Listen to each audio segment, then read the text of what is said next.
golden sunlight, but still, most nights with hotels are crowded. There are days with dark clouds are shrouded. They don't smile and they never will. Only volunteers get the fill. Empty promises is what they hear. No running water from year to year. Hearts that no one desire. That if there is a Messiah, someday he hear their whispered prayer. Covered always bare and scanty. 10 people in a one-bedroom shanty. Forced to sell on the pavement. No vacancy, no employment. Cattle firecracker from gunshot. Blood that flow when things get hot. Afraid to look out the window. We hear voices from the ghetto. Crying, crying, Lord, Lord, crying, voices from the ghetto. Crying, crying, Lord, Lord, voices from the ghetto. Help us, Father, Lord.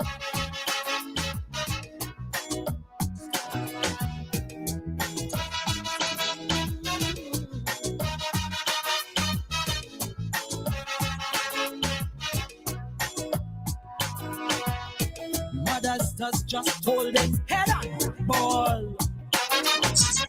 And them woman stronger than a wall. Then go out and come back. Iron she daughter. Son in jail for manslaughter. Too bad for him, he and them bad boys. No bail, that's the black man's choice. Like Shadow say, poverty is hell. She little girl child belly starts well. Some say life is a cycle, but don't draw she no circle. Where will it all end? Only time to tell. Outside the siren keep howling, inside your belly will growling. Police raid very often. Simpson measuring a coffin. One night in bed you're sleeping, next night is a wave that you're keeping. So you're praying to win the lotto, not to hear voices from the ghetto. Crying, crying, crying, crying, crying, voices from the ghetto. Crying, Lord, crying.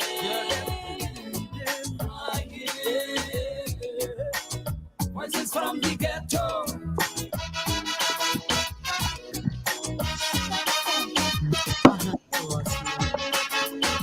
We are not a forgotten people. Yo.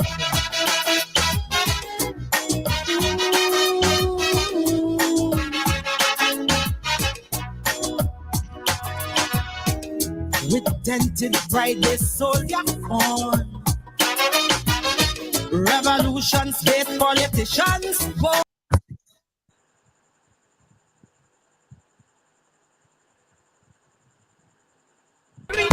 No wonder they view the world scorn. From since the day they born, some call them rebels without a cause.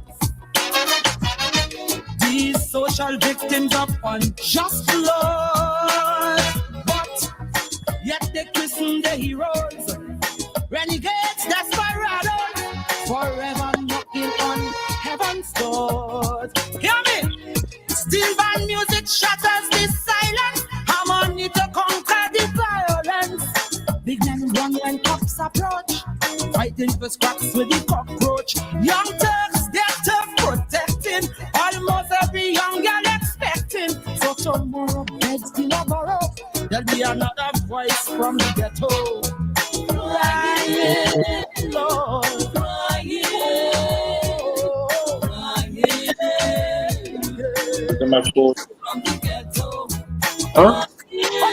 I'm using my phone program. I know. I'm asking you if you're hearing the song. Yes, I'm hearing it. Okay, very well.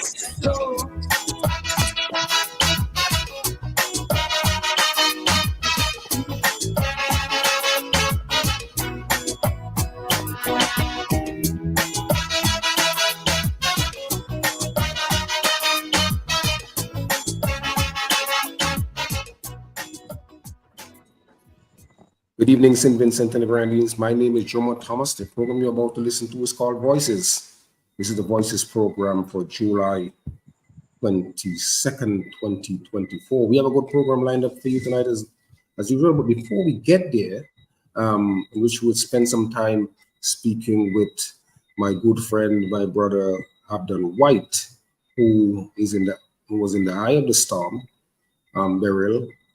I would do as we normally do. I would read my column for last week, and that column was a guest column. It is actually a column written by one of my favorite independent journalists. His name is Patrick Lawrence, and it's a column that he wrote called "An Attack on Knowledge and Intelligence." Mr. Lawrence's column goes like this: "Not in my lifetime.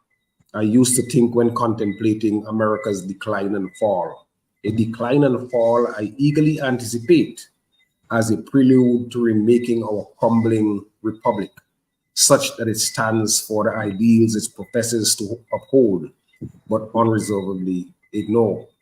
Blind justice, disinterested leaders and institutions, tolerance of others, freedom of thought and speech, respect for reason and knowledge.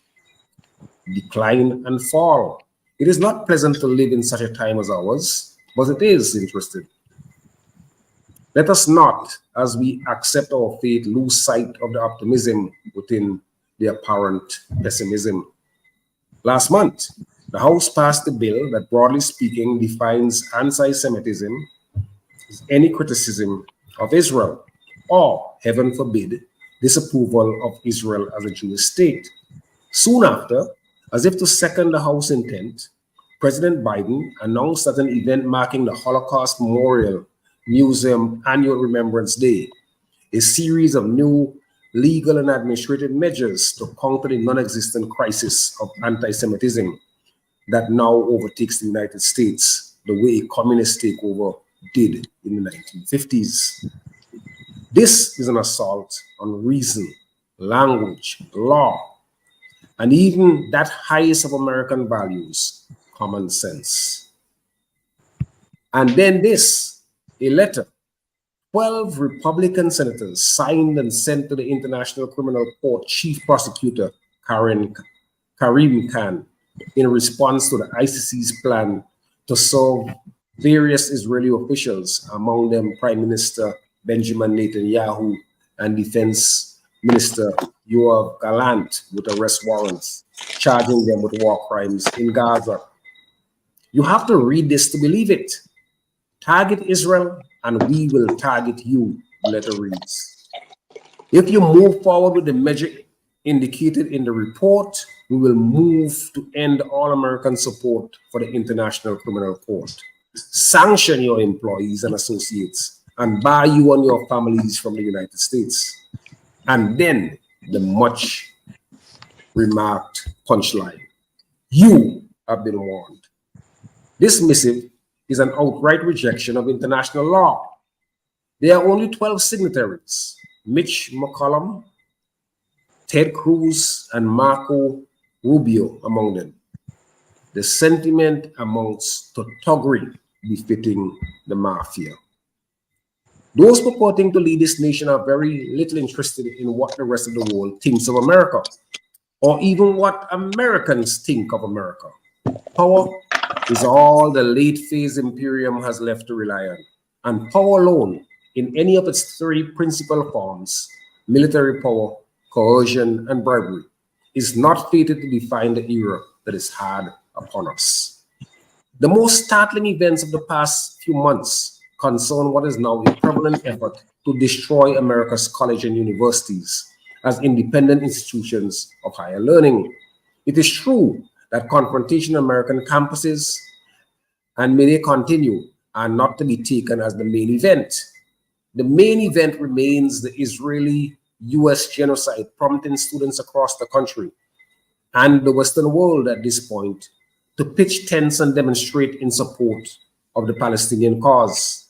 But with these developments bitterly in mind, we should recognize the meaning and gravity of the vicious responses, state and private, to the honorable display of principle, integrity, and clear thinking we witness on American university campuses. In any imperium-laced phase, all institutions are required to serve the state and the reigning ideology. We have already witnessed this coerced enlistment in the case of the corporate media, previously independent courts, non-governmental organizations, and all manner of cultural institutions, book publishers, libraries, museums, Hollywood studios. Now it is the turn of colleges and universities. In this late phase of decline, no one or no entity is permitted to stand beyond the fence posts in the name of independent thought or free speech. The special gravity of this, when tertiary education is the target, cannot be overstated. Destroy colleges and universities as sanctuaries of uncircumscribed, purposefully exploratory thought and speech, and you are a good way along to destroy the nation's intellectual dynamism and so the nation's future. What struck me last fall and keep on striking me now are the intrusions of very wealthy donors into questions of academic freedom. This started among University of Pennsylvania graduates, when numerous of them either threatened to withhold donations or did so because Penn administrators defended academic freedom instead of agreeing to suppress those at the university, students and faculty, who stood against the genocide and in favor of the Palestinian cause. Wealthy donors declared they will stop supporting their alma mater if the school's administrators negotiate with student leaders on the question of divesting endowment funds from companies profiting from Israel's various atrocities. We now have money people dictating how institutions of higher learning run themselves, what they teach, how it is taught, what can be said or taught, and what cannot. It's beyond unconscionable. Michael Massing, the writer and journalist, published How to Cover the 1%, a brilliant piece on the fraud of disinterested philanthropy in the New York Times review of books back in 2016. There is no such thing as disinterested giving, he argued with plenty of evidence. Leaving private wealth to support institutions in the public sphere, universities, museums, public broadcasting, what you have is at bottom a way of controlling public discourse, and so a method of political, social, and ideological control. A few commentators remarked, as the Israel-US genocide proceeded, that Israel would prove the downfall of the West. The principles by which the West, purported to live its old claims to global superiority, backing the hideous apartheid state, would leave all of this in shambles. And now it is plain. Law, language, free thought, knowledge. In all such spheres, Israel is taking down what is called the liberal order. One cannot be altogether surprised. The state of Israel was an unworkable fallacy, founded on cruelty and intolerance from the start. But the utility of intelligence is admitted only theoretically, not practically. Bertrand Russell wrote 102 years ago in Free Thought and Official Propaganda. It is not desired that ordinary people should think for themselves, because it is felt that people who think for themselves are awkward to manage and cause administrative problems. We should consider this as we think about the students and the attack on them from many quarters, about the attempts to suppress and sabotage independent journalism, about the nonsensical laws moving through the House, about the corrupted language deployed in anti-Semitism everywhere with routine, and about the attacks on institutions of learning. What is under siege in all such case is knowledge and our intelligence. We are not supposed to see and think about these things as they are. It is by far the best we do to think and to see, to guard our intelligence.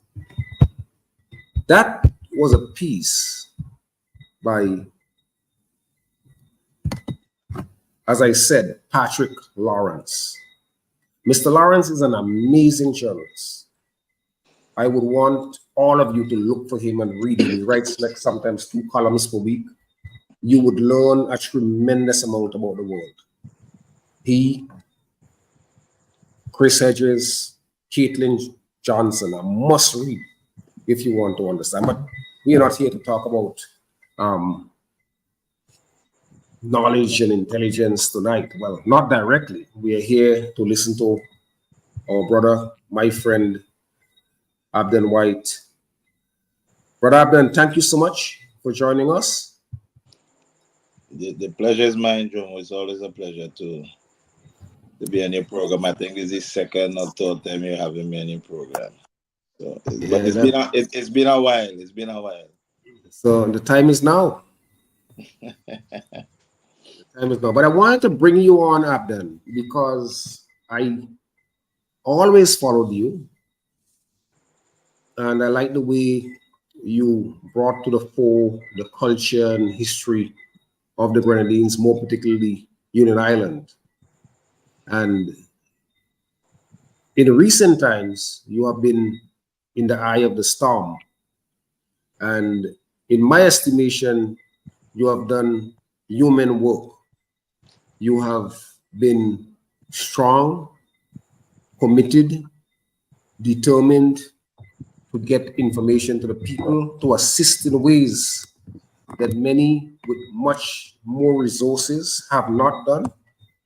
And I just thought it would be important to bring you on because maybe some people in St. Vincent are fed up hearing about burial. They may be fed up hearing about disaster, about trauma, about pain, about suffering. But that trauma, that pain, that suffering, that destruction would stay with us for a while.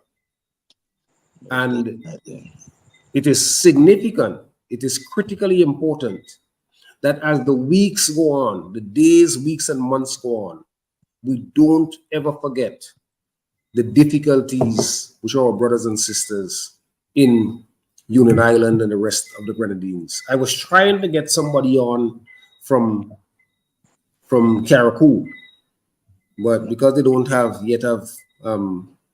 electricity on Caracou, I could not swing that. But hopefully we would get a chance because, as the saying goes, all we are one people.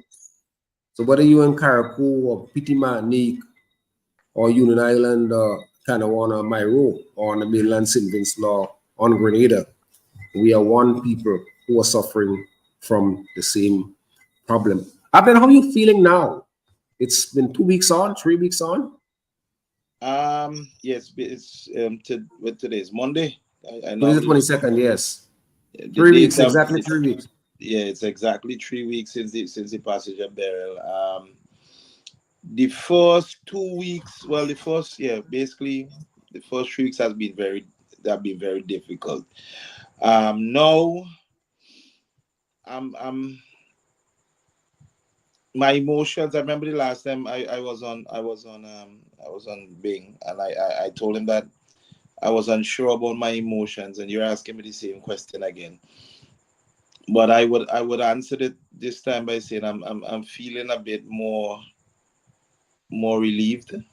We've been getting a bit more help in terms of logistical help and more help in terms of the operations on the ground. And more aid has been coming in. It has slowed a bit, but we know how that goes. It speeds up, it slows down. It speeds up, it slows down. But I am feeling much better. I'm getting accustomed to living under these difficult conditions. You may see me with light, but we normally use generator power, and I was lucky enough to have a Starlink for the night at my house so that I would be able to get internet. But it is. I wouldn't want to say life is getting better. It's pretty much the same. The only thing that has changed is that I've now grown accustomed to living under these difficult conditions. And I think the people of Union Island too, they're growing to become accustomed. I think we are a very adaptive people. We're very resilient people, and we're gonna make the best out of every single situation. Trust me. Abden, did you or anyone on Union Island have an opportunity to see a professional, a medical professional, a psychiatrist, a psychologist, a counselor, a social worker? Do you know if any of that kind of intervention has been Yeah, we, brought to we, you? we had those. I know the Rotary Club came down. I think some forces came down also. I don't know exactly the foundation, but I know it was organized. One of the organizers was Louis Mitchell. They were on island, and currently I'm in talks with the school counselor. I mean, I gave her enough time to, and when I say I gave her enough time, before I approach her, because she too would have lost parts of her roof, and she Right, too would have been living under these difficult conditions. And she right, has agreed now to come in and work with the children, develop programs in which they could, express themselves, and they could at least be engaged in doing something instead of either being in a shelter or just being in a house. Because as I tell you, Jomo, life on Union Island is not the same. It is. I heard you speaking earlier about the conflict between Israel and Gaza, and how, at least part of it. And we are actually living in a similar situation to some extent, in terms of we would have lost our homes, we would have lost our livelihoods. We don't have electricity, we don't have telephone communication, um, but we things are slowly coming back, and we have been growing accustomed to living under these conditions. We know the recovery process is going to be slow, and I've been telling my people from time to time it's going to be a long, slow, hard process, but we have to brace ourselves. And once we continue to work in together, we could come through this one. right. You just mentioned the children. How are the children coping? Do you have a chance to speak with any of them and hear them express how they passed that time and what they were feeling, what they were going through mentally, physically?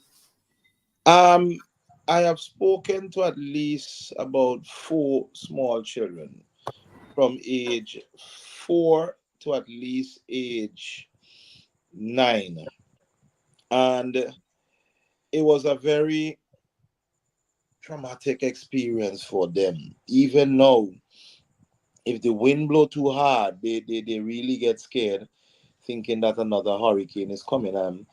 As I tell people, Jomo, I was, and I say lucky. I was lucky enough not to pass the storm in Union Island. I was in St. Vincent, so I didn't get the blunt of it. But speaking to persons, and one lady said she had to put a grandchild, in a suitcase and just basically lie on that suitcase. Another guy said he put his child under the kitchen sink and the others in the closet, because the roof was blown off, and the wind was threatening to even blow them out of the house. I even spoke to another friend of mine. He had also running up in a in a room at the back of his house, and he spent at least 2 hours trying to keep that door closed. I spoke to another friend who said, like, they tied a piece of string around a door, and they were in the lower part of the house. The windows were starting to break, but they knew that if they tied a piece of rope around the door and they held that, I remember once he held it for 2.5 hours, and the wind was just, it just kept at it. And they knew that if that rope burst or they let go, it could have been over for them. So I know a lot a lot of children now is not on the island. You don't see them much during the day because it's vacation time. A lot of them on mainland St. Vincent or would have traveled overseas. But for the few that are here, you see them smiling, but deep down inside, when the sky get dark and the wind start blowing, it's a whole different feeling inside. So I go back to a question that I asked. So the people, to the extent that you have had counselor or some kind of counseling help, those people came and left. You don't have anybody staying there doing No, not counseling, not not not psychological work. not at the moment. Not at the moment. I mean, as Caribbean people, sometimes persons expect us to just be strong and just deal with situation and say, just shake it off. As I said, I didn't face the storm, but Right. for me, I cried for days, man. Every time I saw the suffering or the pain and the anguish, or I remember something, I would just tear up. And who knows, I too may probably need to see a counselor to. But as I Yeah, said, don't slight it at all. It would be something that's useful. Just to lay it all out. not because we've been through a lot, man. We've been through a lot. I mean, COVID, we didn't really get the blunt of the volcanic eruption, but we just coming out of a difficult dry season where water is a challenge for us here on Union Island. And then now we talking Jomo people, 99% of the population in Union Island, 99% lost everything, my brother. As it relates to their home, their clothing, their shoes, memories in terms of pictures, whatever. 99, it touched the rich, it touched the poor, it touched the healthy, the unhealthy, it touched every single one. At 6 o'clock, everyone is in darkness. You I understand? saw, yeah, I saw somebody made a comment. I can't remember where I saw it, but I know I saw it, where the person said, you would think that when you live in the Grenadines and the clouds darken, you would be happy. But it's Not the no, first time. not, It's the first time we're hearing people don't like to see the rain. no, not no. Isn't that something? No, Yeah. listen. For the past few days, it has been really sunny, but it has been extremely hot. That's the other thing. I remember Right. some colleagues from CARICOM, because you have RSS holders there, you have SEDIMA, you have CDRU, and they're like, for some reason, it seemed like the sun is getting closer and closer to Union Island. But I believe the people had been praying for days for sun, because they just wanted some relief, because having no roof over their head, you're trying to put up a piece of tarpaulin, and every time the rain come, it messes up your entire home, it wets everything up. Mhm. So because not a lot of houses in Union too have a lower floor. um in St. Vincent, sometimes we build on the upstairs and we just have columns downstairs. I will encourage every single Vincentian now at least have a small room in that lower part of your house. If you're building a house and it's going to have galvanized on it, build some sort of room downstairs, or find a downstairs or a bunker, because Yeah. I mean, from this experience, we have to learn, and we cannot continue to do things the same. Mhm. Um, in terms of the galvanize, I saw where in, where some people were saying that the whole use of the galvanized now is something that we have to rethink. In Jamaica, a significant amount of the houses just have concrete roof, and in some other places you have. I saw people mention limestone roofs. So you can rip it up in the way in which you it gets ripped up with the galvanized. It's something that the authorities need to think about in terms of physical planning and rebuilding and so on and so forth. Well, I mean, as I said, it has its advantages and disadvantages, because it is not the earth is not getting any colder; it's getting warmer and warmer, and we've been having record temperatures, and having a concrete roof, having concrete right around your house and a hole, it Makes it hotter. exactly. And it means higher electricity bills, because now you have to put in AC.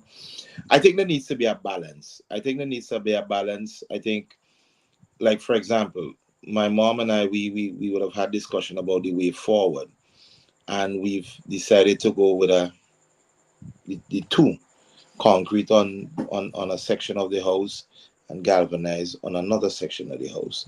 So just in case of anything, you could move to that section where there is the galvanized. But to put concrete right through, it has its other drawbacks. But Yes, yes, yes, if yes. if if if we could get our electricity bills down, because Union Island now basically has to start from scratch. I'm being honest with you, and we don't know when we're gonna get back electricity from Vinlek on the island. Most persons now are starting to buy up generators. You see a few solar panels going up, and but if I know my people, and if Vinlek takes too long, Union Island might actually be a green island, and maybe that's what we should push for Union Island to be a green island in which we're using solar power, and probably every home have a backup generator in the event that you need it. The thing about having solar power, if a hurricane is coming and you have it on your house, you know you could go and disconnect your solar panels and probably run your generator during the storm. But maybe it is something that we as a people need to look at going forward, actually, yes, no. because right now most of the trees are gone. Right. Most of the trees that we're gonna have moving forward will be young trees, just trying to get up, and then we have to look at how they will cope. That those trees will cope with the upcoming dry season if they will actually last. But you know, maybe that is what we should look at as an island, becoming actually a That's green island.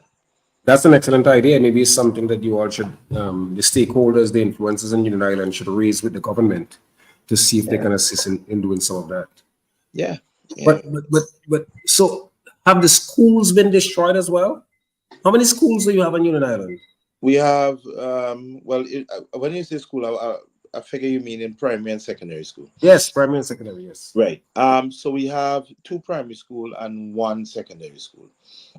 Part of the secondary school roof was destroyed. That's mainly over the staff room and part of the auditorium. The rest of the roof is intact. A few of Has it been repaired? Has it been repaired yet? there's a contractor working there right now, trying to clean up and repair the roof. So hopefully that roof should be repaired within the next week or so. I don't see it going past that. Then you have the whole thing of, but the other two primary schools, one is a wooden school. Half of that was destroyed, and the other one is in Clifton. Um, it has two buildings. They lost their roof completely. So technically, right now, the three schools, one of them was supposed to be a hurricane shelter. The three schools, they they they they they basically were damaged badly. Two more than the other. So so where are people staying? People who where people I mean, where are the shelters? Where are the shelters in on Union Island? Listen, so most of the shelters are churches, and you have the secondary school, and you have, well, most of the churches, yeah, the secondary schools. Those were the shelters. I remember the night before the hurricane, this Sunday, because at that time I was the deputy chair. Well, I'm still the deputy chair of the district disaster committee, and I remember making a call to one of the members, and we eventually put on the chairperson on the call. In St. Vincent, however, when we don't classify our shelter in terms of a hurricane. Grenada does it, and I think some of the other countries does it. So, for example, in St. Vincent, we just have shelters. And I remember making that call after I realized the storm had grown into a category 4 hurricane. And I said, I do not think that the shelters would be able to withstand this hurricane. I remember, and they relied on my expert opinion, and we made the call, and we put everybody in the learning resource center. That building basically have 3/4 of the roof was concrete, and the other part that was concrete was embedded, was surrounded by blocks, so that was in a way protected. It had shutters, it had bathroom facilities and all of that. The only thing it didn't have was a generator. And I remember a few persons started making noise. I even got some calls from some officials, and I had to have that discussion with them. I said, like Grenada, you will have this shelter could withstand that category 3. This shelter, we don't have that here. And they agreed with me. They agreed. I said, let everybody pass the storm who wants to go to a shelter. In that shelter, after the storm, we could put persons in the other shelters if they survive. And believe me, 3 of those shelters actually collapsed. The Catholic Church collapsed totally. The Pentecostal Church, at least 1/3 of that building collapsed. The So Anglican Island Baptist, people were in these structures when they collapsed. no, So people, luckily, people were not in them. In my room, the Catholic Church was the main shelter, and just as the last person went into the room where the priest was staying, the entire building collapsed. So, you know, we have to revisit our shelters. We have to start categorizing our shelters, and we have, because shelters now, really and truly, hurricane shelters especially, we need to ensure that those shelters have concrete roof and maybe board windows. We probably need to go back to the time when we're using board windows instead of, I've seen louvers blown out. I've seen in Union engine covers, those outboard engine covers that blew from Clifton all the way over to Ashton. Signs galvanized. Listen, when you look at the hillside, my brother. But anyhow, but so right now we'll be basically using 2 shelters, 2 main shelters, and the other shelters are home shelters. So persons right now, most persons are either camped out with another person, family member, or we have 2 guest houses that were not really damaged. So 3, one in Clifton. So they have taken in a number of persons. And like, for example, in my case, I have an apartment where I'm actually staying in the lower floor. All of my windows are out. Um, I have no running water, unless I make up a contraption where you could get some water and all of that. Most of the water in the tanks in Union are contaminated, so there will be a definite need for months, in terms of to ship drinking. the water in. Yeah, To ship the water in. yeah, we have to keep. We probably may have some water to bathe and to wash, but we're working on all of that, getting a desal plan going and getting some other things going. But What for about right now, most of, if not all of the drinking water has to be brought in right now. has to be what? Brought in bottled water. It Oh, has to right, be. right. Yeah. Abdan, what about the issues with mosquitoes? Now that now we public health has started fogging, but mosquitoes, it's getting bad, really, really, really bad. I tell you, really bad. Now, for This, example, this, there's no nets. Before you could have, these mosquito nets on your windows. Forget about that. So mosquito is a big problem. You see mosquito bites all over the place. We're praying that there's not an outbreak of dengue. And we and when I say praying, we really praying. Public health is now on the ground and they're doing some fogging, and we hope that continue for a while. And as the cleanup process is going, we could clear more drains, and we could get persons treating the water to get rid of these mosquitoes. But mosquitoes right now, it's probably one of the biggest problem we have in the evenings. Mosquitoes right now. one person was asking, Miss Jeffers, Elaine Jeffers asked, what you said it would take a long while, and she asked, well, why so slow? I think why so slow? People are ready to rebuild and get out of the present situation. Why do you think it would take that long to get it? Um, As it relates to what, electricity? no, you said that it would take a long time to get back, and I think that's what prompted Miss Jeffers' question. I have no doubt that the person is ready to rebuild. I have no doubt that we see, for example, today. Well, since the first roof that went on is a friend of mine. He put on back his mother's roof because the rafters were still intact. There are a number of persons who would have brought in material and started, but the numbers are not great. Union Island have roughly about 1,300 houses, and most of the houses in Union, they are rented. Um, Either the owner is overseas, or persons are just renting their houses.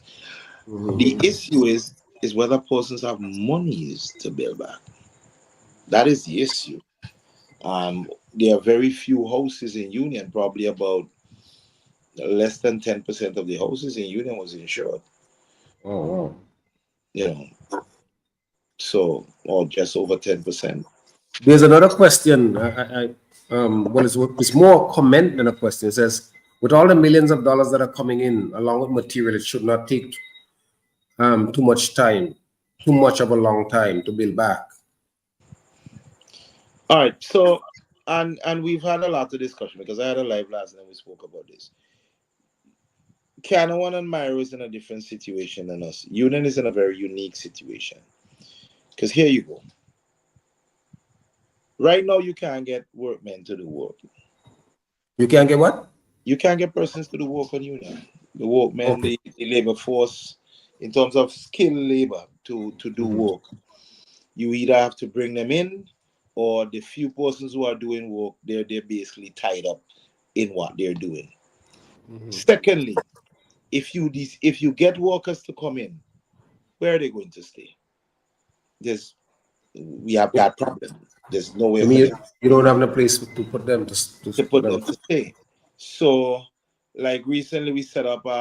Yesterday we finished setting up the field hospital. The hospital right now is functioning. Um, we have generator power, and we pray that it continues to function. There's no serious outbreak, or there's no, you know, the hospital is working, it's functioning. However, we may have to start using the temporary hospital, because those are big tents, different tents. We have about 6 different tents as temporary shelters. But even if you want to build back, if I get workers, I put them at my mother's house roof probably next week. Just there's no way. And even though I get workers, I have to figure out where they're going to stay. Am I going to leave and give them my spot, or am I going to stay and see the work go on? And that is a problem. There's not enough place for the persons who live in on Union to stay right now. The shelters are full. Persons can't really get a lot of, so that is a problem. We're hoping to probably get government assisted material here by hopefully next week. But as I said, and that is part of the problem with Vinlec. Just no place for persons to stay. And persons who normally come in to do assessments or get data or whatever, they only could come in the day, and they probably have to leave the evening. Just nowhere for you to stay. Mhm. So so maybe what needs to be done once they can get the workers in to have like big field tents. I don't Right. know if the So that government can bring in big tents and have the people stay there to assist with the reconstruction. I don't know if they have considered that. so what I've spoken to a number of donors over the past couple of days, and they've asked about different ideas, persons who want to contribute. And I said, water is always a big issue. Food, from time to time, persons have started going out and working. They're paying workers to in the cleanup process, which probably would last 5 to 6 weeks. They're paying them at least $135 a day. Um, so if we get some of the supermarkets up and running, if we get the bank open, the bank was supposed to be open at least a week ago, still not open. We're hoping it to get that open, and persons could start accessing money, and we could get the economy going. Then once persons start to rebuild, little by little, every house that is rebuilt, you create space for persons Right. to go in. So as I said, it would be a slow process, but once we get halfway, then it could really speed up. But Right. the idea of the base camp, we have gone through that. But once the cleanup is finished, and because we have to find spaces to put materials, where are the materials going to go? We have to find spaces to put the materials. We have to find spaces to put workers. We have to find spaces to put a lot of things.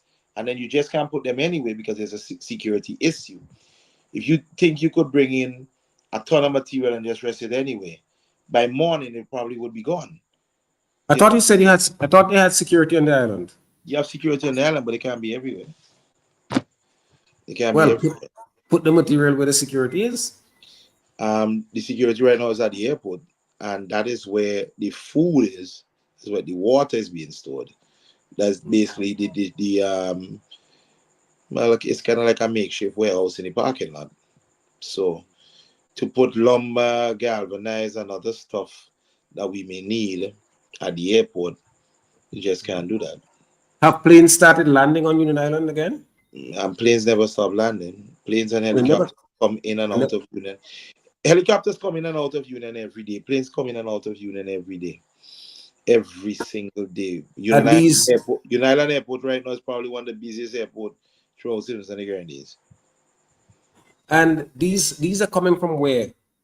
We've had planes come from Martinique, St. Vincent, Grenada, Carrier, Crew helicopters, plane, ship.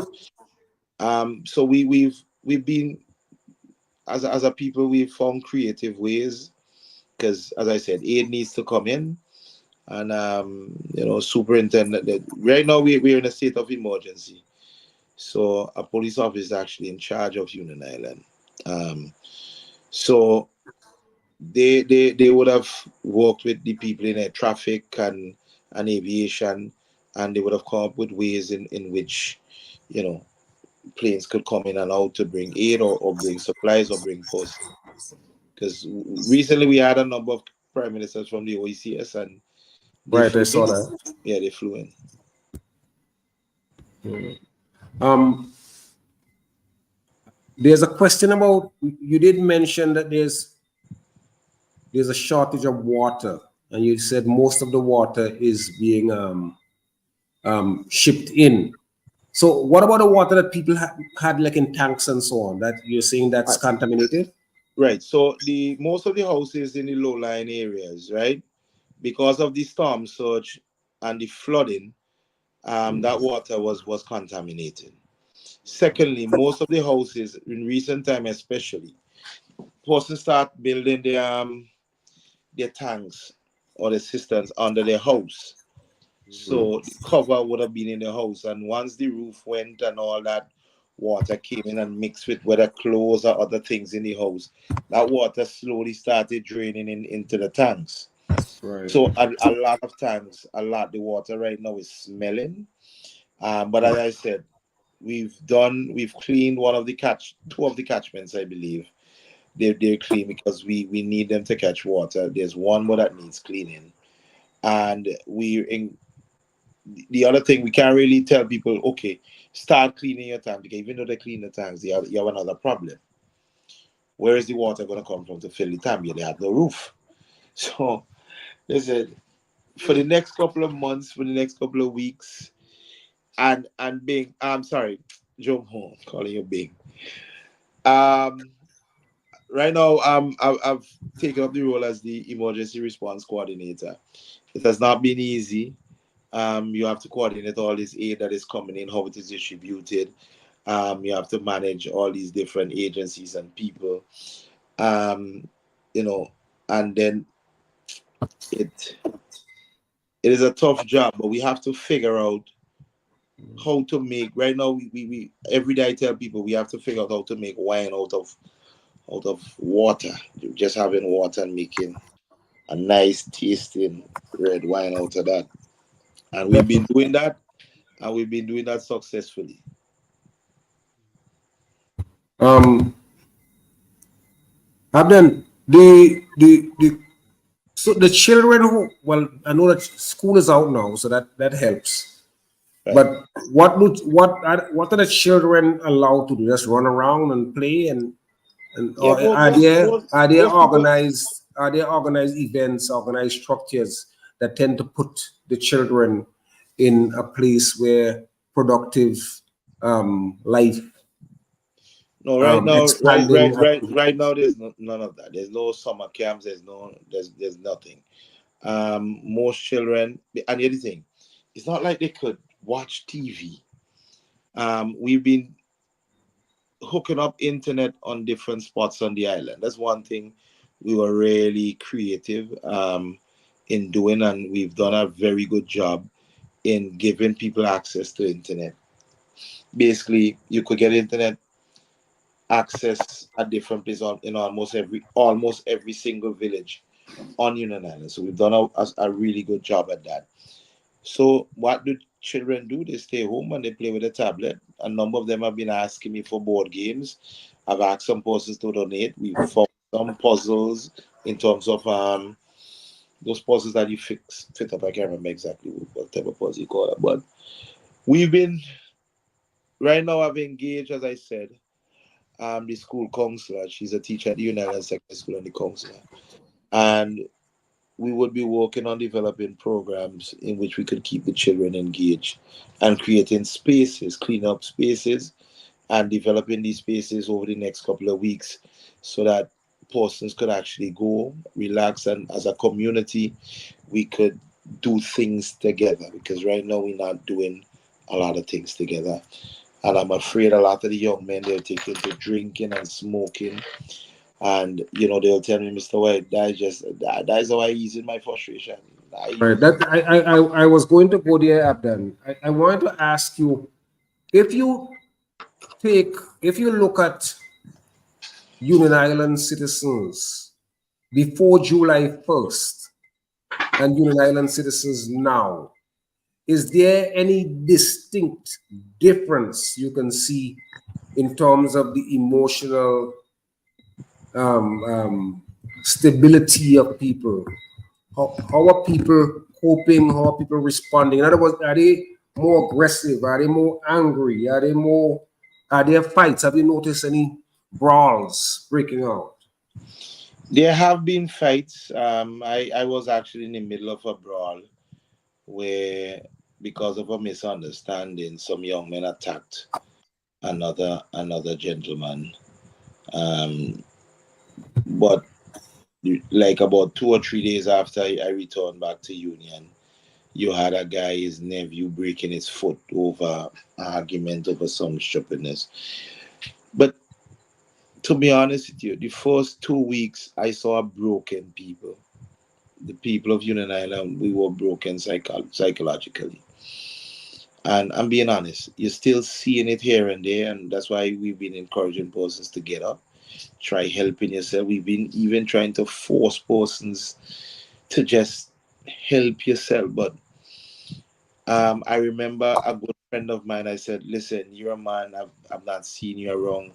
I would really think that you would have been up and down helping, with this whole organizing with the distribution and the recovery process. Like I've done, I just can't." And Mhm. you know, I saw a broken people, right after the storm. And And that is why Abdan, I was talking about the importance of getting some kind of mental health professionals to come in, because that what you are saying there about that young man is a sign that he is so emotionally destabilized that he can't even bring himself up to do what needs to be done. yeah. There's some What people, about they just look into the distance. You see them, and as I tell people, like I know I have friends. They're afraid to go and check, for example, like that. I have boats, and I remember the other day I wanted to go check one of my boats to see how badly damaged, and he asked me, "Abdel, you sure you want that stress on your head?" I said, "But I don't know." And you like, boy, leave that boat alone because that stress, you're gonna bring that stress on yourself and you're gonna bring it on me. Because I mean, we know it's damaged, but just on the just like my extent? house and other things that is damaged. Listen, 90%, 95% of the cars or the vehicles in Union badly damaged. It's a So common thing. how were these vehicles damaged? They were just tossed around. Yeah. You had containers. right now, persons are still looking for some containers. A guy lost about 4 containers, 2 had in tools. I think they found 2 of them about 200 yards away from where they were. Wow. Yeah, containers that lift up and basically barrel through houses, vans that were lift up and turned over, cars that were lift up and flipped over. You know, So most of go ahead, a lot of debris was flying, and a Right. lot of the vehicles, persons don't have garage, and so there are a lot of cars that are actually driving around now that do not have any windscreen. And I mean, people understand that people need to get around, and the police have been, they've not been harassing anybody in terms of a lot of cars don't have bumpers, the windscreen are broken. You see a lot of cars with tarpaulin on top of it, or in the back glass, or the front windshield is badly damaged. So a lot of the motor vehicles they're badly damaged. What about what percentage of how many people live on United Island? An Roughly ordinary time? about 2,500 people. 20. Oh, I thought it was more than that. No, about 25. On a regular basis, about 2,500. And what's the level of voluntarism, Abden? I know you talked about a gentleman who couldn't pull himself to do things, but in the early stages, it was most of the young men came out and they were helping offload the boats, going around distributing and all of that. But then people kind of knew that if you didn't help, the way to get something quickly is to actually come out and volunteer, But that soon went away. Right now, I've been looking for volunteers to do a rapid household assessment, and we've been having problems right now because, as I tell you, everybody lost everything. You can't be too hard on people. You can't, when the night, a lot of people haven't had a proper night's sleep. They haven't slept on a mattress in over 3 weeks. It has just been difficult. They're sleeping on a cot or they're sleeping on blankets. And one thing you don't hear a lot, you don't hear union people complaining a lot. And that is, I'm really proud of my people for that. We reconcile to their lot. Yeah, everybody listen. We know it's going to be difficult. We just all live with it.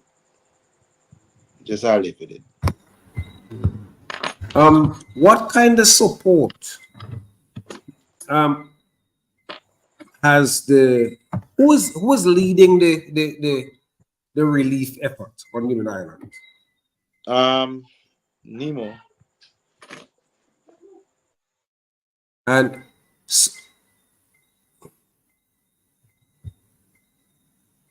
you know what? We take a break. We'll take a break now when we come back. I am Jomo Thomas. This is Voices. Mr. Abdul White is with us. We'll take a break and we'll be right back. WeFM 99.9 presents Voices, a talk show that's not just new, it's phenomenal.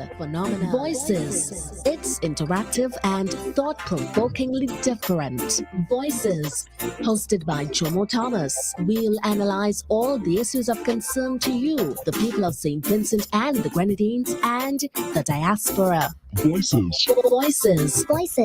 We have a voice. We need your voice. Together, we are the people's voice. Voices. These are some serious times. All I can see around us is just violence and crime.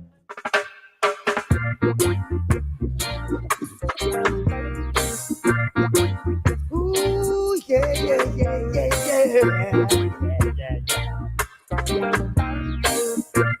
Ooh, yeah. They got so much things to say right now. They got so much things to say. They got so much things to say right now. They got so much things to say. Hey, but I'll never forget no way. They crucified Jesus Christ. I'll never forget no way. This old Marcus Garvey for right. Ooh, I'll never forget no way. They turn their backs on Paul Bogle. Hey, hey, so don't you forget who you are and where you stand in the struggle. They got so very, so very, so very, so very, so very, so very. They say it's everything. They say so much today. They got so much things to say, so much things to say. I come to fight flesh and blood, but spiritual wickedness in high and low places. So while they fight you down, stand firm and give Jah thanks and praises. Cause I don't expect to be justified by the laws of men, by the laws of men. Oh, justify me guilty, but true shall prove my innocence. Oh, when the rain fall now, it won't fall on one man's house. Stop, remember that. When the rain fall, it won't fall on one man's house. Stop it singing. So very much, so very much, so very much, so very. They got so much things to say right now. Yeah, they got so much things to say. Kamal, let's go back. Kamal. I'm here with you. Can you hear me? Yes, I'm hearing you. I was telling you, let's go back. All right. Sorry about that, Joe. My neighbor was actually calling me. So. Yeah, in fact, I just saw a lady say that they were looking for you to be online, to bring you live, and she discovered that you are on Voices. So I want to apologize for all those persons who were expecting you to be doing a live at this time, Yeah, and to really thank you for coming on.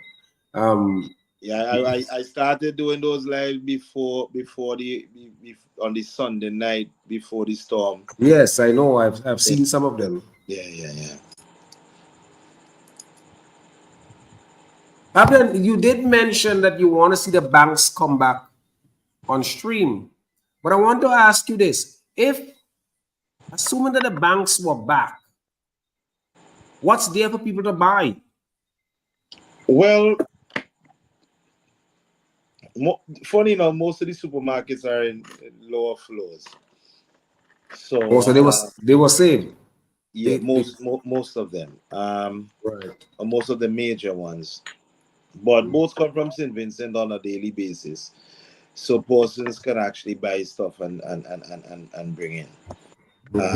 But we have at least about 3 supermarkets up and running. Cold storage is an issue. So for example, meat kind, that is a luxury. That is a luxury if you want to go home and cook. Other than that, you have for example, World Central Kitchen. They cook for persons on a daily basis, and they either fly in the food or they bring it in by boat from St. Vincent or probably from Grenada. It all depends. That's cool. I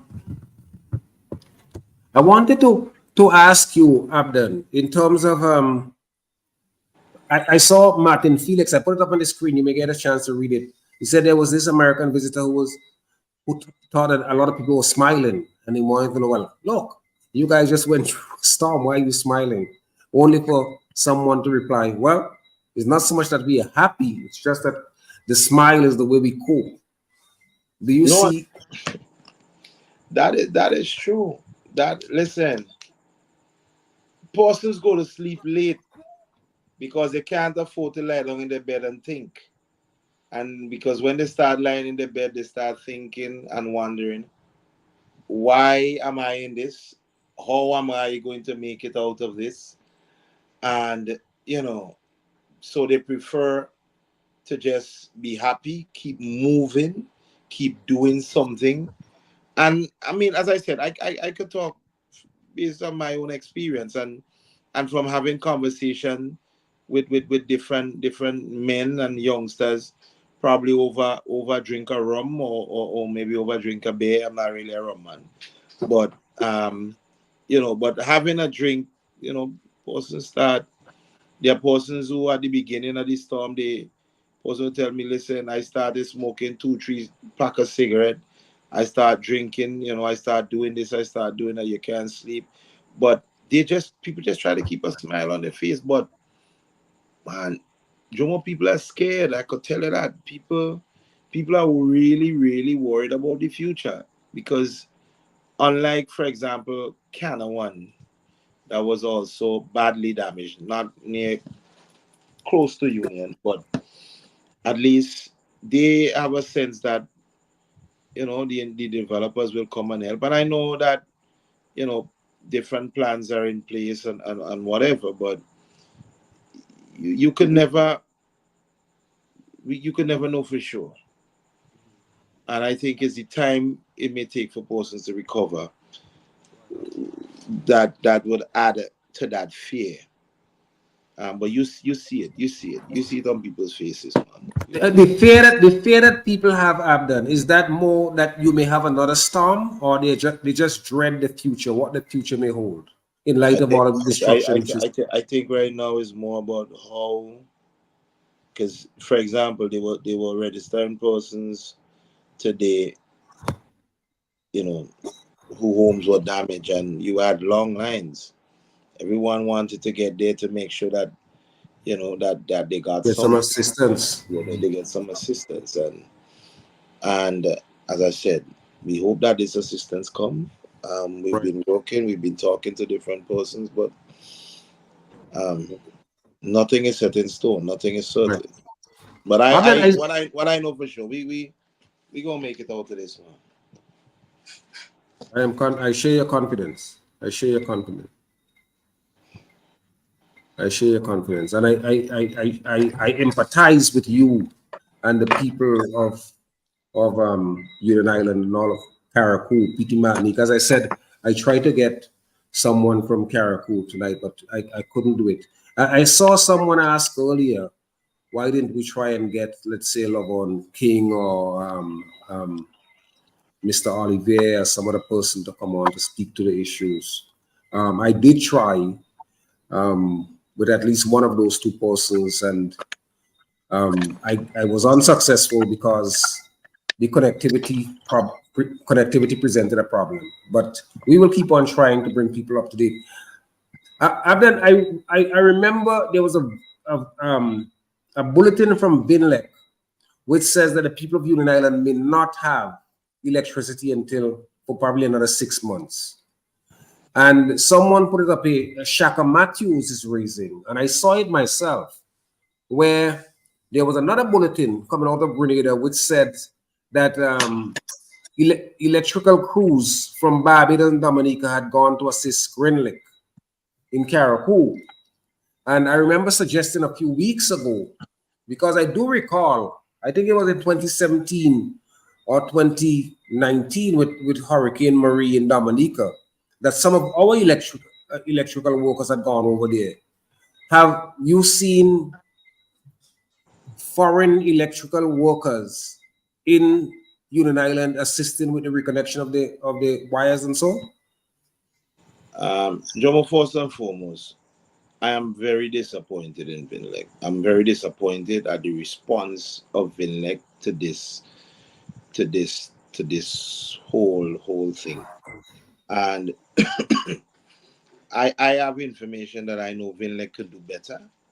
Um, we all understand that Union is in a unique situation. There are no hotels for workers to stay. So workers have to stay on a camp or on a base camp or something. But I'm very, very disappointed in Vinlec. Union Island is a small place.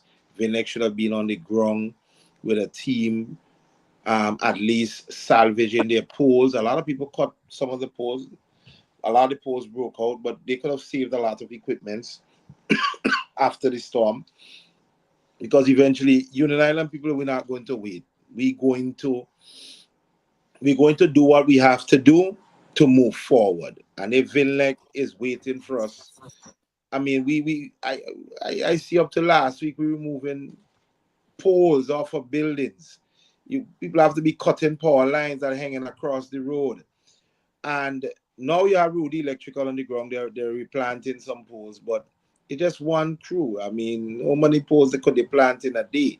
And they're trying to salvage whatever they could salvage. But Vinlec response has been disgustingly slow, or it has been practically non-existent. And I So, think the CEO needs to look within himself and come up with a better plan. And he needs to get people on the ground quickly, because we have suffered and we continue to suffer. And we have not been seeing the face of Vinlec really and truly on the ground. so you They've not been doing anything. You haven't seen Vinlec on the ground in Union Island since the storm? Doing anything? No. Oh, wow. No. Other than if somebody come down to check this or check that, take some pictures, and then go back up. Vinlec has been doing a terrible job.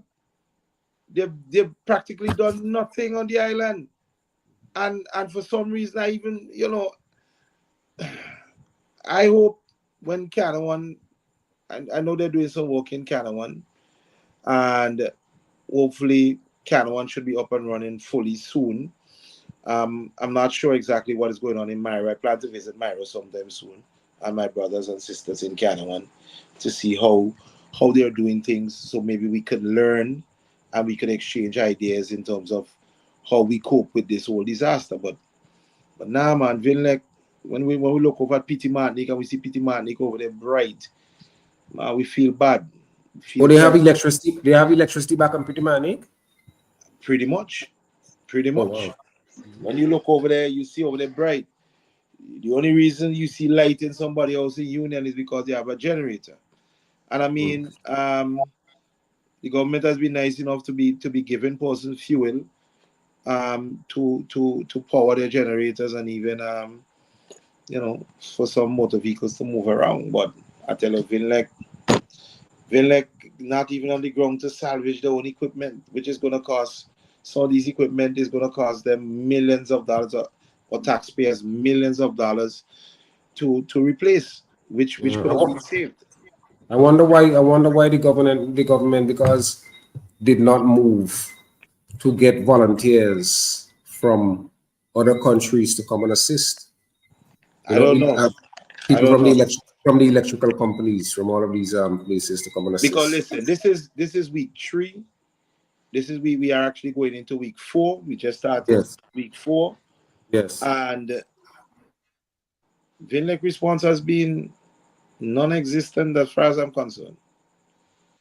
And I'm not really mincing my words there. I mean, they should be, whosoever is running Vinlec should be ashamed of themselves. They need to do a far better job than what they're doing. Well, I'm sure somebody's listening. I'm sure that would go back. Michael Roach wants to know if you had a chance to work with the area representative during this crisis, Mr. Olivier, and by extension, if you had a chance to do any kind of work with who's it, the director of Grenadines Affairs. Have you worked with any of those persons? Well, I want to be careful to answer this question, because over the past, I want you to be truthful in answering the question. I don't want you to get diplomacy. You don't have to do diplomacy and voices. I met Mr. Olivier. Mr. Olivier actually is a very good friend of mine. I met him when I came back. He was on island, I think, for a day or two. I saw Dr. Friday. We even had a conversation and thing. Now, persons who would have seen me moving up and down Jomo, persons don't understand that because of my training with Nemo over the years, and I got really big up Miss Forbes in ensuring that, like, she knew something big would happen in union. So she Miss Forbes is the executive director of Nemo. Right. So over the years, she would have ensured that a lot of training came to union, So she did a lot of work building the human capacity on Union. So I am actually a product of that. So when the gas station in Union caught a fire, I was one of the first persons there trying to out the fire. Even when the firemen decided that they were not even going to engage that fire because it was too dangerous. And myself and others, I believe that we saved Clifton from burning down. Now, to come back to the whole question with Mr. Oliver, um, we have spoken, but we didn't speak anything, as it relates to organizing anything. And persons have to understand that there's a communication issue in the whole of the Grenadines. In terms of, I can't just pick up my phone and call somebody. I just can't do that. I have to have an internet connection. I have to have your number, and I've put my number out there for the whole world. So anyone who wants to get in contact with me, and let us see how we could work together. I would love to work with a lot of people. In terms of the director of Grenadines, Mr. Edwin Snag, even before the storm, we've been in communication because he know that I was working directly with Nemo as it relates to the community district disaster committee. So we've been in contact and we've been speaking to one another on a I'll be honest with you, on a daily basis. On a daily basis, we've been speaking as it relates to what we've been doing and giving him updates and whatever and whatever. So he has practically been calling me every day, sometimes 2 or 3 times a day, whenever I have a chance. Brother Snag Mr. Snag will probably reach out to me. Somebody, a good brother of mine, we went to undergrad, Brooklyn College together. He wants to know. Well, I'm not sure if you know, but he wants to know who are the reputable organizations to donate to in the South Florida region. No, I have no idea. I have no idea. I I I I I have no idea. You could probably pack a barrel and send it to Nemo Union Island. You could put it on it, but I don't even want to get involved in that. I don't want to tell anybody to send a thing to this organization or that organization. What I is talk about that? What are your views about the notion, which has been the idea, which has been articulated by the Prime Minister, that look, there's just one St. Vincent, and there should be one source for which resources should be directed, as if to say it must be Nemo or nobody else, or that it must be Nemo or Red Cross. So I thought in something like this, you would probably want as many hands on deck as possible, even if many of them are independent from the government or from the official organizations. What's your view on that? listen. This entire disaster has taught us that um, we need a lot of resources to be put into the other islands like Bequia, Cano, and Myro. And I'm being honest with you, if it was not for other organizations and even persons, like for example, and I always speak about him a lot, Jeremy Tronet. He started a GoFundMe and he reached out to the French government. We had 2 large ships coming here to offload over 150 ton of goods. Then you had, I think it's the GSC, but there's this ship. I think that somebody told me it's owned by one of the richest person in the world. It was here for like almost 2 weeks, and they provided a lot of assistance. But in terms of, because we have to be careful to Jomo, we have to be careful about, because the amount of GoFundMe I've seen going up the place over the past couple of weeks, it is crazy, my brother. So where persons send their aid, they should really, my only advice and comment on that would be to look up the organization, look up their track record, and Right. then, and then decide for yourself. That is something I don't even want to venture into. Yeah, I spoke to a gentleman today who in the religious community, and he says, "Look, I never coordinate through the government. What we do is that we raise funds, we bring in things, and we distribute it." Yeah, and Um, you'll be seeing a lot of that. There's another organization, Samaritan Post, and it has been working through two churches. We just try to coordinate in terms of we know what you have, so we could send persons to you, and you know what we have, so you could send persons to us, and we could coordinate in terms of where we distribute and how we distribute, so it could better serve the entire community.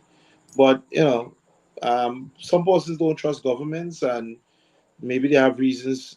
So I mean, governments all over the Caribbean, all over the world, have shown good and bad hands in times of disaster.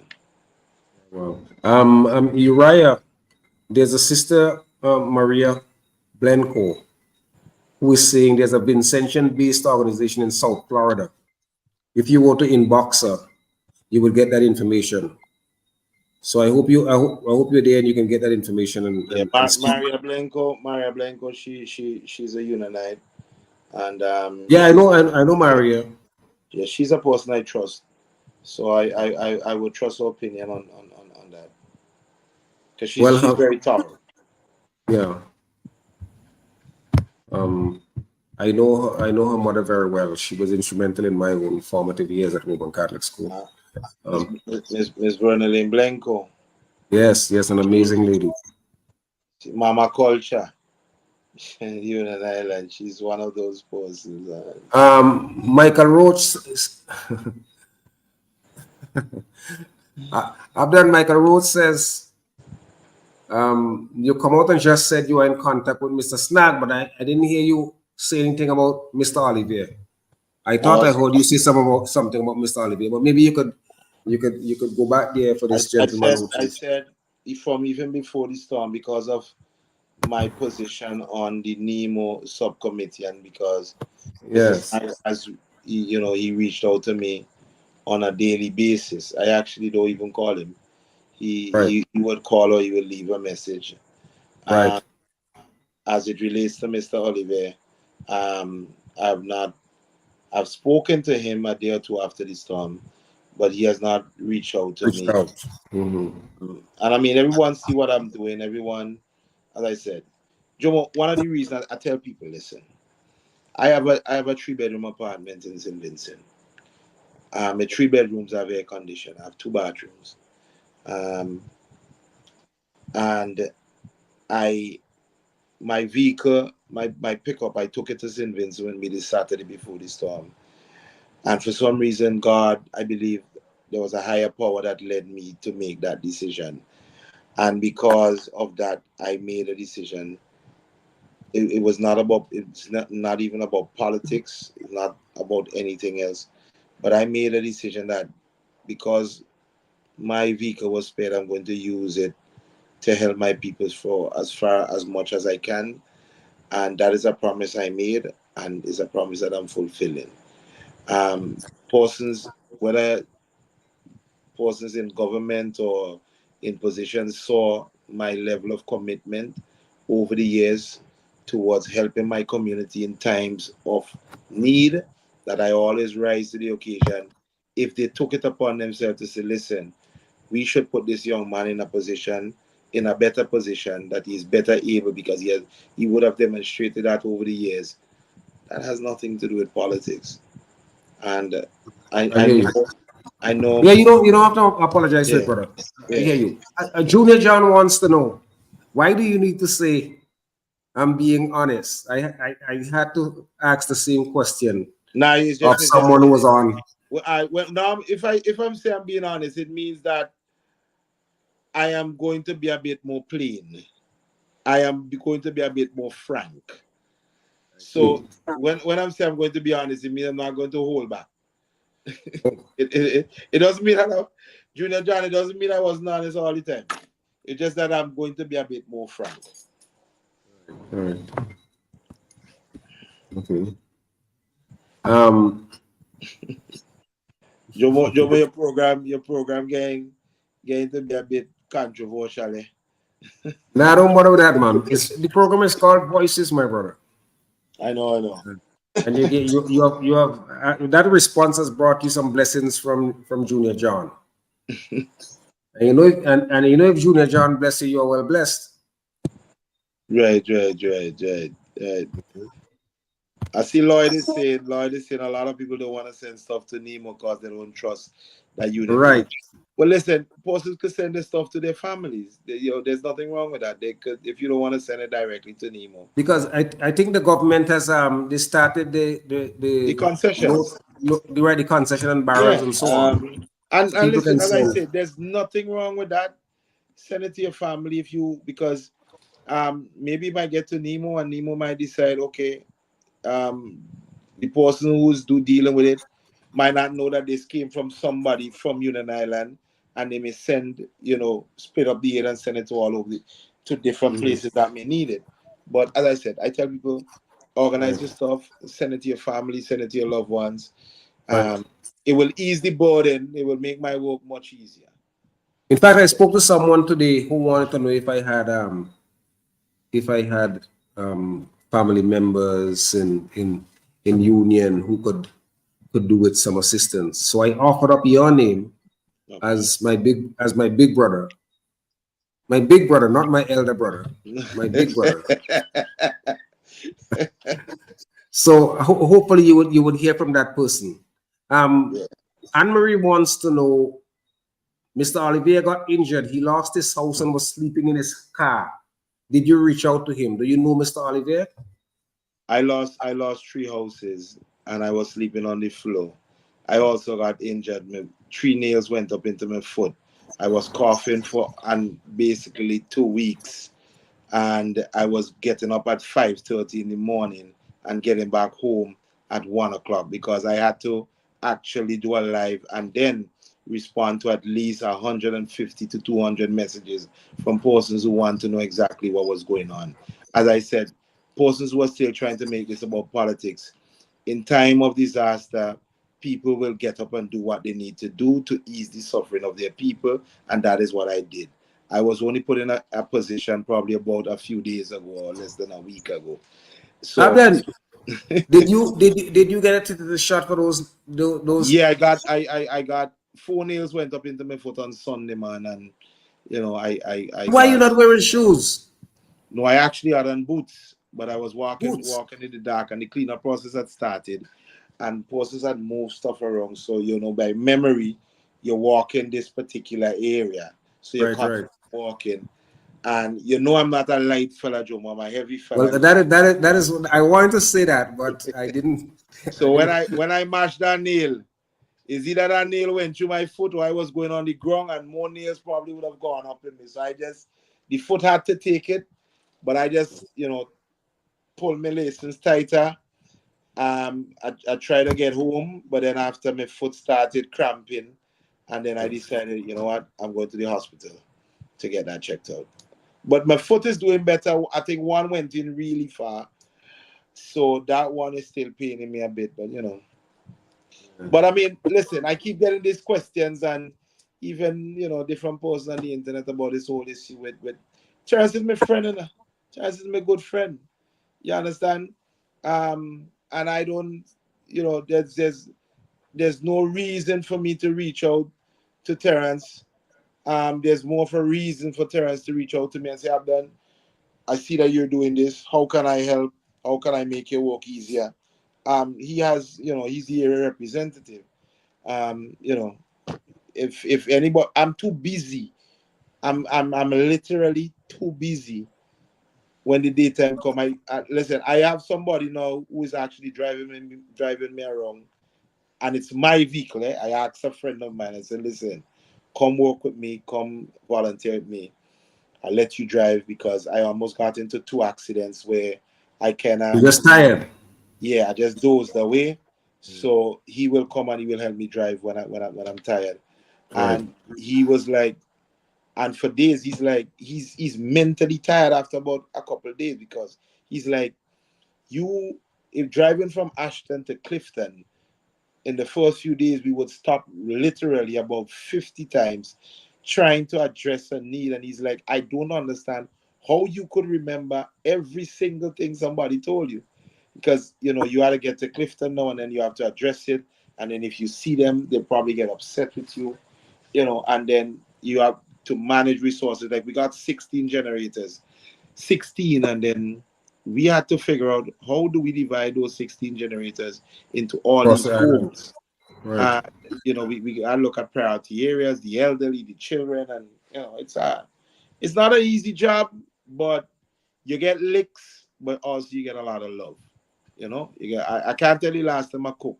So the people of United were actually feeding me, and you know, wherever I get a chance, I stop and I eat. Like this morning, I didn't eat breakfast. I got up and I had to leave, and the first time I ate something during the course of the day was about 1 o'clock. How many hours you put in up then on a daily basis since you got The, back to Union? the first week, to be honest with you, the first week, and my brother could attest to that. My day started at 5:30. I was out of the house roughly about 10 minutes to 6, and I got back in the house anywhere between 1:30 to 2 o'clock. So I did that for at least about a week and a half. Now I'm normally out of the house by about 7, 8 o'clock, and tonight I'm in early because of this program. But normally I would probably be off about 8:30, 9 o'clock. Um, but some days it will go up to 10, 11 o'clock. Now I don't respond a lot to a lot of the messages because most of the questions have already been answered. Because most of the question was about, have you seen this person? Is this person alive? Have you seen this? Can you tell this person give me a call? No, and then from that I realized, you know what? We needed to get internet. So I spoke to friends that I knew, and they would give me whether it's a Starlink or they will hook up with somebody. So a lot of the things that I did to help the people, it had nothing to do with NEMO, it had nothing to do with the government. It was just basic commonsensical stuff. You're on the ground, people need to communicate, reach out, we need some water here, we need some solar lights. A friend of mine sent me some solar lights from Barbados. We kind of drive around in the evening, we distributed them out. Some persons brought rice, some person bought clothes, some person bought food. And some people send it to me directly, and you know, I just get my guys and we say, listen, let's go out and let's distribute it, and you know, we just do what we needed to do. But now it's basically, let's say about now it's about 12 hours a day, 12 hours a day right now, Sunday to Sunday. Based, I don't rest Sunday right. to Sunday. I hope you're finding time. You have to find some time to take a swim, do some exercise. I haven't got that time to not even do a You have single. to make the time. That's a command. I hope to take a break this weekend, probably Yeah, do you another. need to take the time, Abdul. You need to take that time. What would you say of all of the things that you've said to us so far? What would you say is the most pressing need right now?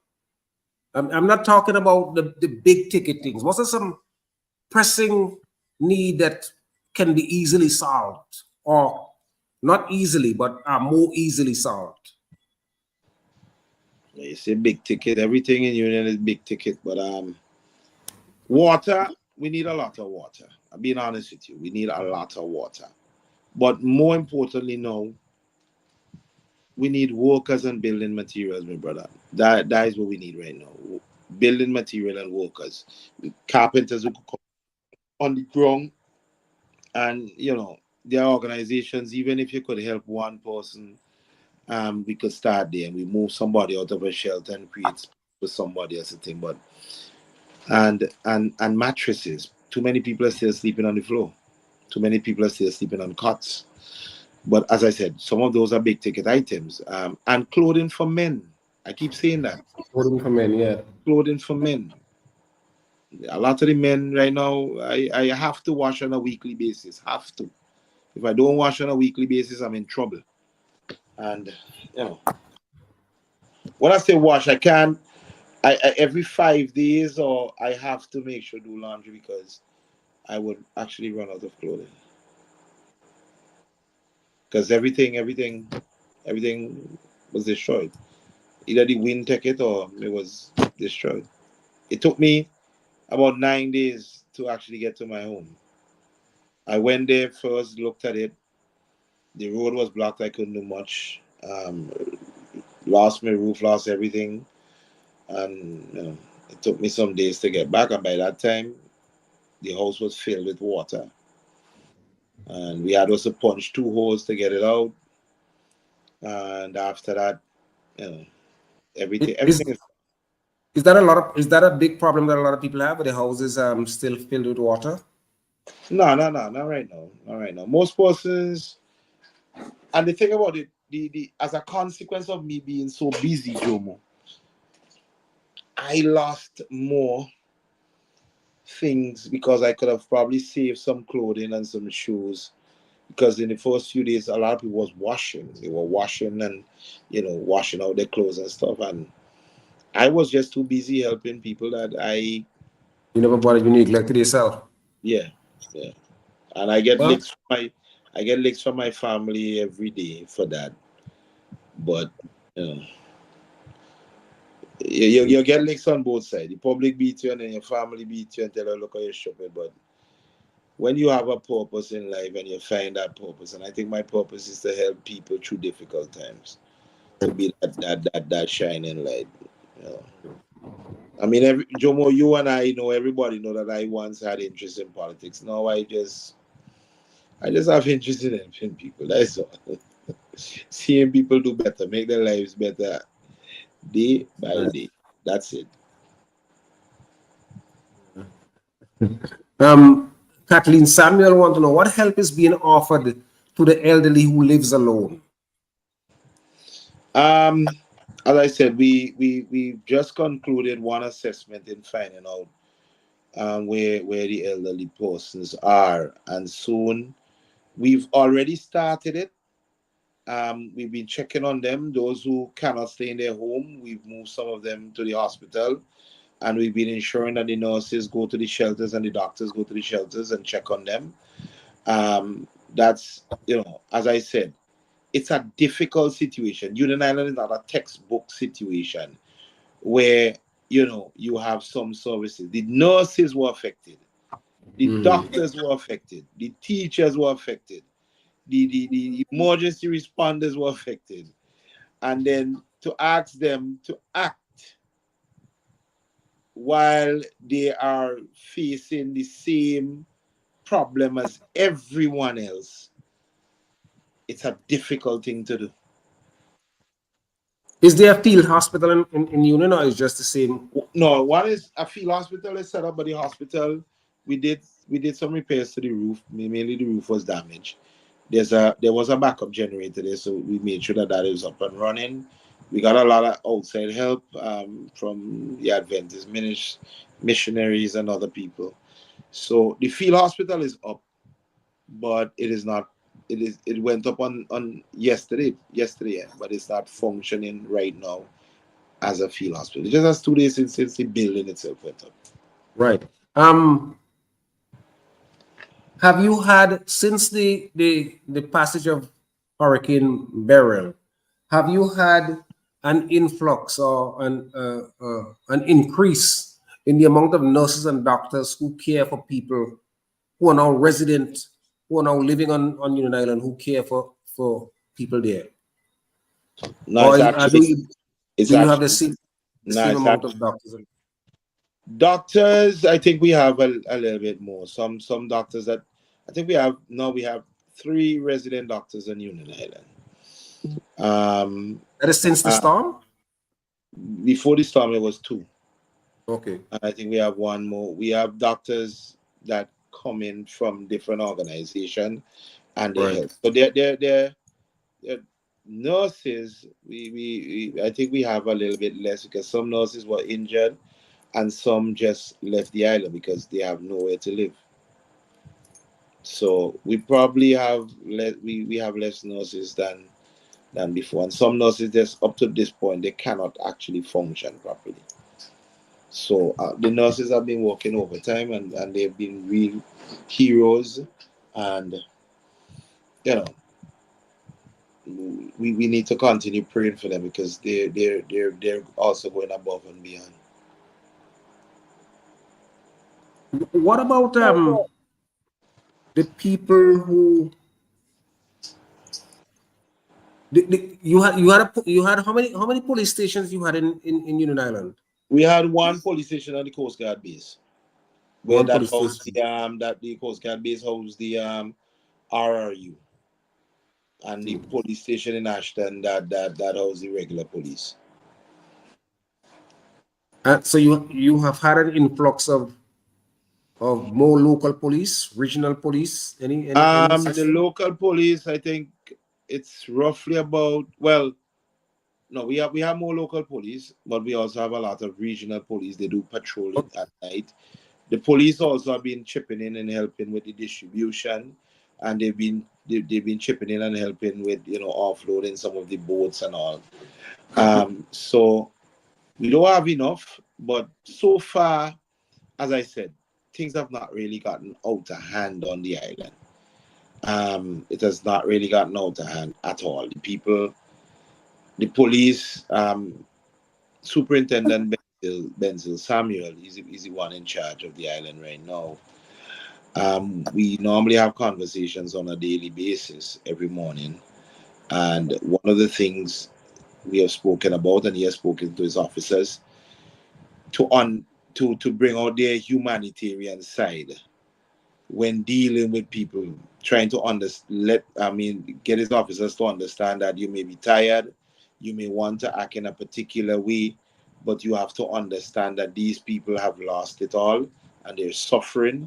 So put yourself in their shoes. And it has been working.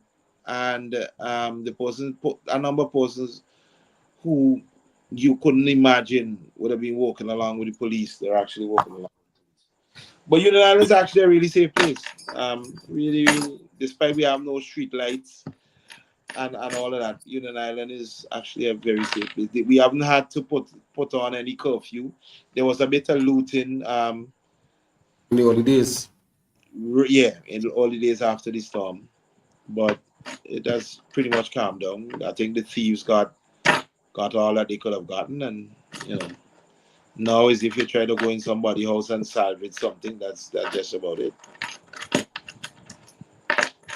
What about things like robbery and so on? Do you have like robberies? Do you have people stealing, breaking into people's homes? Well, actually, someone broke into my home while I was out working during that first 9 days. They took Mm. all my cologne. They broke into my parents' closet. I think they probably got a bag with some money my mother had there.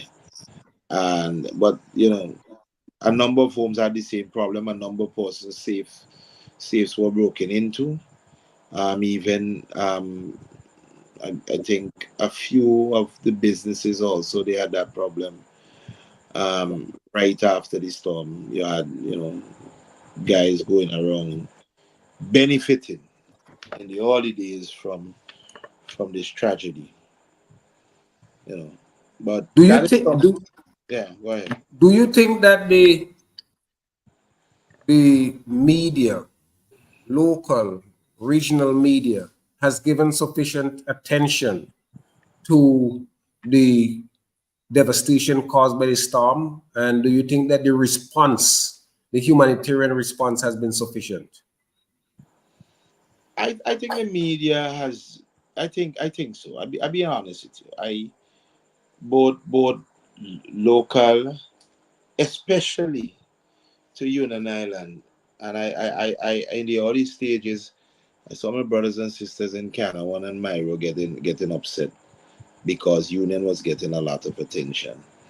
Um, but rightly so. Union, out of all the Grenadine Islands, including Carriacou and Petit Martinique, Union suffered the worst damage. Oh, But even more than Carriacou and Pitimani? way more. Um, Oh, that's Listen, interesting. Jomo, I think the Prime Minister was being modest. 99% of the houses in Union either lost their roof totally or partially. They were either slightly damaged or let's say about 80% of the houses lost their roof totally. Another 15% lost just a little bit less than half of the roof, and the other 5% slightly damaged, or it probably lost about 5 to 10 sheet of galvanized. But with that, you had broken windows, you had ceiling and damage and all of that, electrical damage. So, every home in unit was touched, every single home except probably about 5 homes didn't really, get touched that bad. Now, in terms of going forward, Abdon, I mean, I know you talked about losing your home, serious damage. Is there something that immediately jumps to mind that you would say should be done in terms of rebuilding? I heard the Prime Minister has almost cliched the phrase of building back better, Well, building back stronger, building back better. Is there anything you see in that we have to, and I think it's important going forward. We need to have a physical planning unit in each island. You understand? We really, really, really need to have a physical planning unit or office in Union Island. We need to have strict building codes. But I could assure you, and I've spoken to a number of persons, they're not building back anything flimsy because they're not going through this again.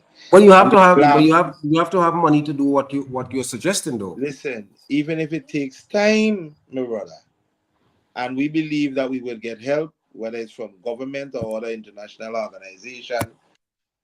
Union Island is in the eyes, and there are a number of persons that is keeping Union Island. Even what I do on a nightly basis with live, there are people all over the world, persons like you right now, this program, that keep the fire burning, keep Union Island present in the minds of persons. We know we will get help. We know we will get help. And we once we come up with a plan as a community, because this has to be done together.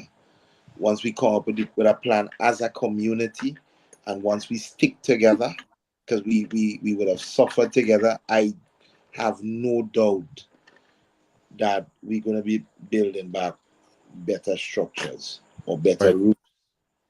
My mother already told me that half of her roof has to be concrete. She's not coming back here if the entire roof is galvanized. She's not, and I have to make her comfortable. I mean, she's not here. She's in the States, and she's been sick. just thinking about losing her home and all the memories, all of her wedding pictures. My father died, and so she probably worried about all those pictures to remember him, and all those memories gone, just totally gone. Well, she has them in her head. That's where sometimes it's comforting to pick up a photograph and look at it. Yes, it is. That will help to jol the memory, but now you don't have the luxury. There's nothing. There's nothing. Listen, there are persons who lost their fridges, fridge and stove blow straight out of the house, furniture blew straight out of the house, cupboards on the wall went straight out of the house, That is how bad this storm was. Right. So we are rather lucky that we only had so few deaths. Yeah, in Union 5, I believe in Karakwai, I heard it was about 5 too, and some of those persons died in a similar manner. A guy, I think the galvanized slit his hand, so he bled out.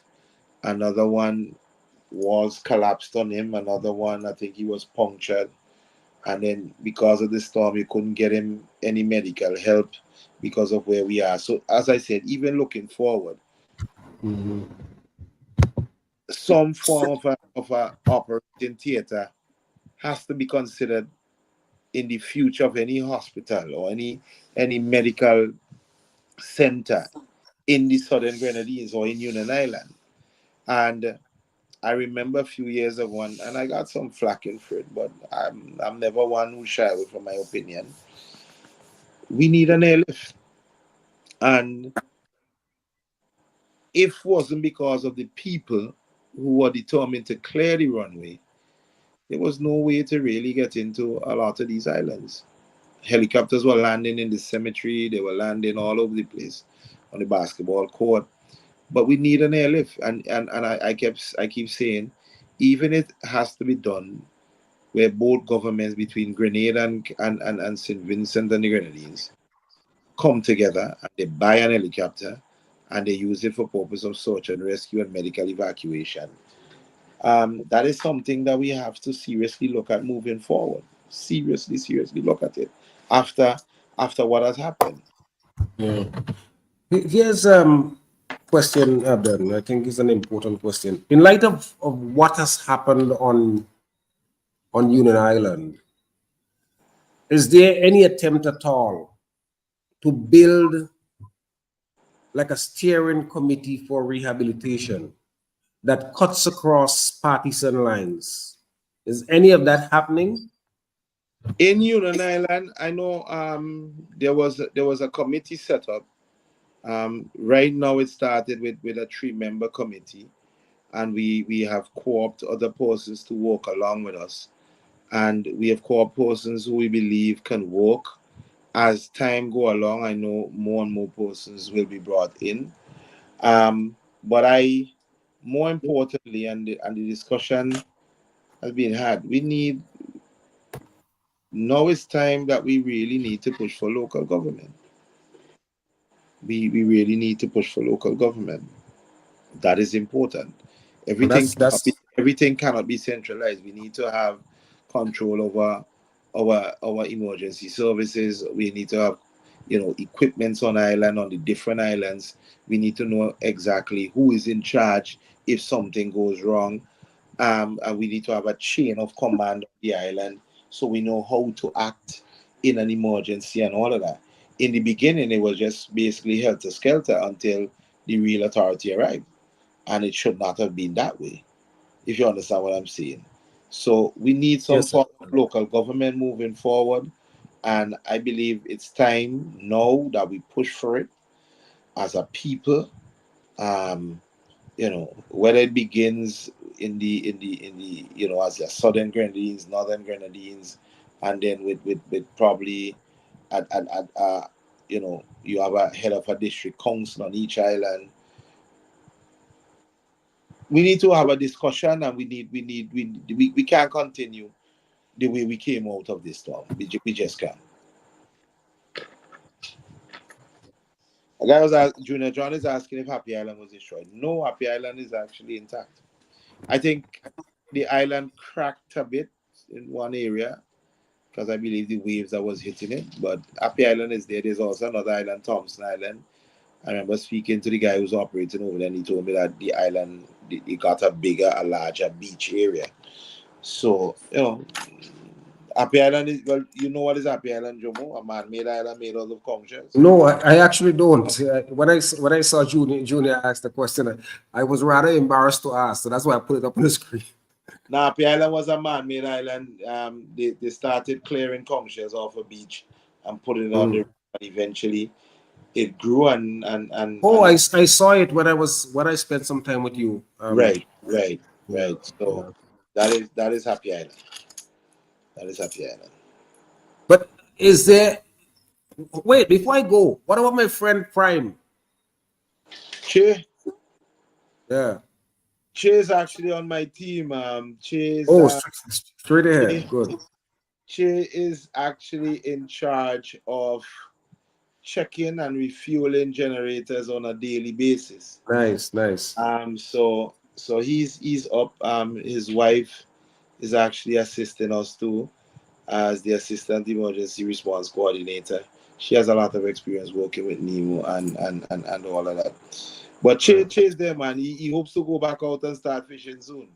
Yeah, I was gonna ask. I heard a businessman saying that the storm has brought a tremendous amount of fish. A lot of the fishermen seem to be bringing in some big haul. Is that the situation in Union, or people are not having the chance to go out?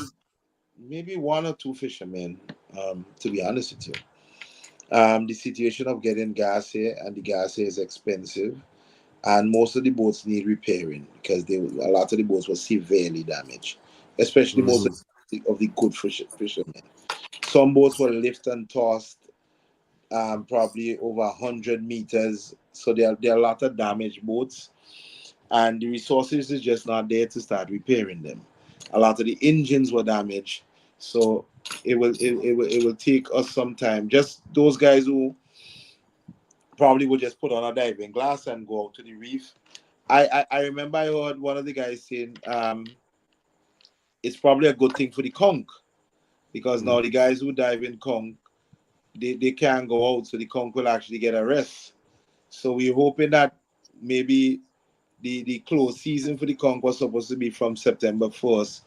I think it was supposed to run for about 3 months. So we're hoping by that time, September 1st come around, most of the boatmen might be up and ready, so they could put off the start of putting a season on conch until next year. Because these men will need a way or some means of putting money in their pocket.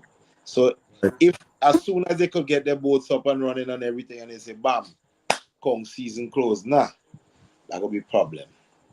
That will be problem. That will be hardship on me. So if anybody living, if someone is living on mainland St. Vincent, and they have I heard, for example, I'm asking this because I heard a notice saying that people can come to Union Island and work for like about $200 per day.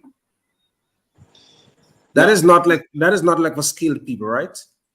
Like a skilled carpenter or mason.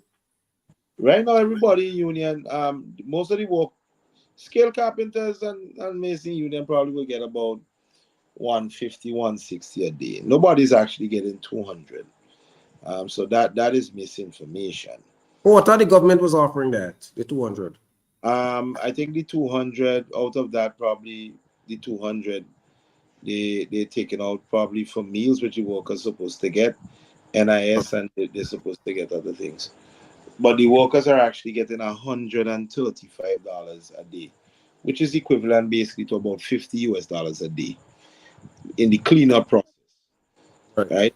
There's a big batch in the harbor right now that the trucks are offloading galvanized onto the batch, and this process will probably take about another 3 or 4 days with the batch part. They're just loading on galvanized, but people are making good money. I mean, to go home with roughly about $900 and something dollars, or even over $1,000 a week for as a laborer. Right. What persons would have normally gotten for doing that same job every 2 weeks or almost a month. Right. So I'm done. It's good money. Yeah. It's 10 o'clock. And if you know anything about Voices and Jomo Thomas, we don't like to go on illegally. So I want to thank you so much for coming on, and at such short notice, because this afternoon I was thinking, what am I going to do? And you answered the call, and you answered it well. You brought the information that people want to hear about, and I want to thank you so much for that. You're an amazing man. I always knew you had it in you, and if anyone had any doubt, I think you have proved it over the last 3 weeks. I want to wish you good life, a good, long, healthy life, and please continue to make that contribution that you're making towards the people of Union Island, and by extension, the people of St. Vincent and the Grenadines. Thank you so much, my brother. Thank you, Jomo, for having me again. No problem at all. People, like I said, it's 10 o'clock. All of you stayed with us for 2 hours. I want to thank you so much. There are so many other things you could have done. You stayed with us. Thank you. Remember, read, pay close attention, because what you don't know can kill you. I am Jomo Thomas saying good night until next week. when we have another. BFM 99.9 presents Voices, a talk show that's not just new, it's phenomenal.